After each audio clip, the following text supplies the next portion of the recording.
C K Jan ഇപ്പോൾ telephone ലൈനിൽ ചേരുന്നുണ്ട്. ശ്രീമതി സി കെ ജാനു, സുരേഷ് ഗോപിയുടെ പ്രസ്താവന അങ്ങ് ശ്രദ്ധിച്ചു കാണുമെന്ന് കരുതുന്നു.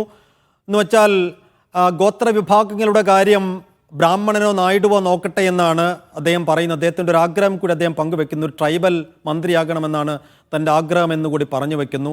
അപ്പോൾ ഈ ട്രൈബൽ അതൊരു ജനാധിപത്യ മാറ്റമായിട്ട് മാറണം. അത്തരം ജനാധിപത്യ മാറ്റങ്ങളാണ് സമൂഹത്തിൽ ഉണ്ടാവേണ്ടത് എന്നുകൂടി പറഞ്ഞു വെക്കുകയാണ്. എങ്ങനെയാണ് അങ്ങ് അതിനോട് കാണുന്നത്, പ്രതികരിക്കുന്നത്?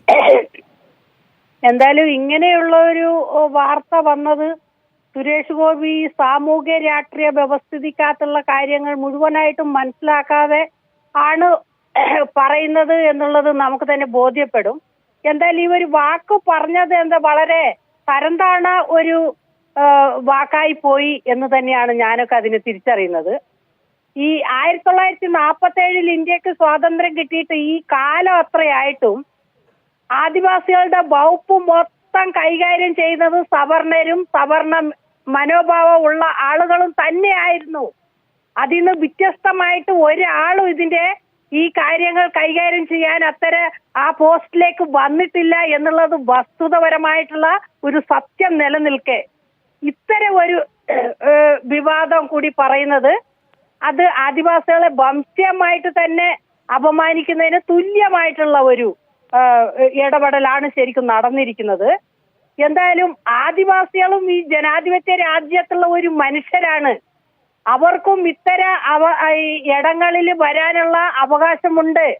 ഇന്ത്യൻ ഭരണഘടനയിൽ പോലും ആദിവാസികൾക്ക് പ്രത്യേക പ്രയോറിറ്റി കൊടുത്തിട്ടുള്ള ഇടപെടൽ തന്നെയാണ് ഭരണഘടന പോലും നടത്തിയിരിക്കുന്നത്.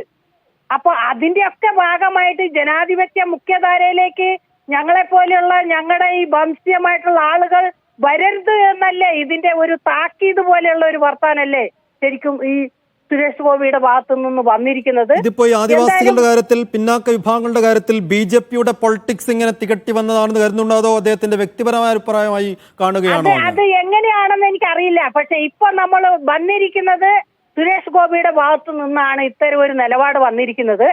അതെന്തായാലും വളരെ മോശമായിട്ടുള്ള ഒരു ഇടപെടലായി പോയി എന്ന് തന്നെയാണ് എനിക്ക് പറയാനുള്ളത്.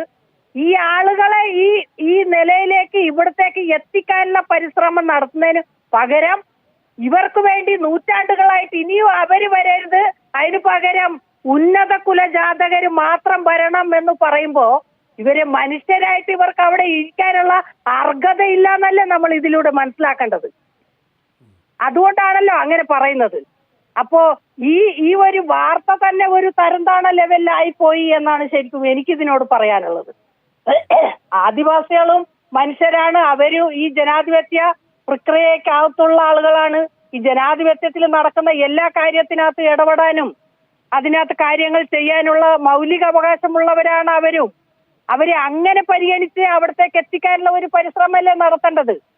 അത് ഈ കാലം അത്രയും ചെയ്തു വന്നിട്ടുള്ളത് എന്താണ് ശരിക്കും സവർണരും സവർണ മനോഭാവമുള്ള ആളുകളും തന്നെയാണല്ലോ ആദിവാസിക്ക് വേണ്ടി ചെയ്തിട്ടുള്ളത്. അതിനകത്ത് എപ്പോഴെങ്കിലും ഒരു ഗോത്ര വിഭാഗക്കാർ കയറിയിട്ട് ഈ കാര്യങ്ങളിൽ ഒരു ഇടപെടൽ നടത്തിയതിന്റെ ചരിത്രം നമ്മുടെ ഇന്ത്യക്ക് ഇല്ലല്ലോ.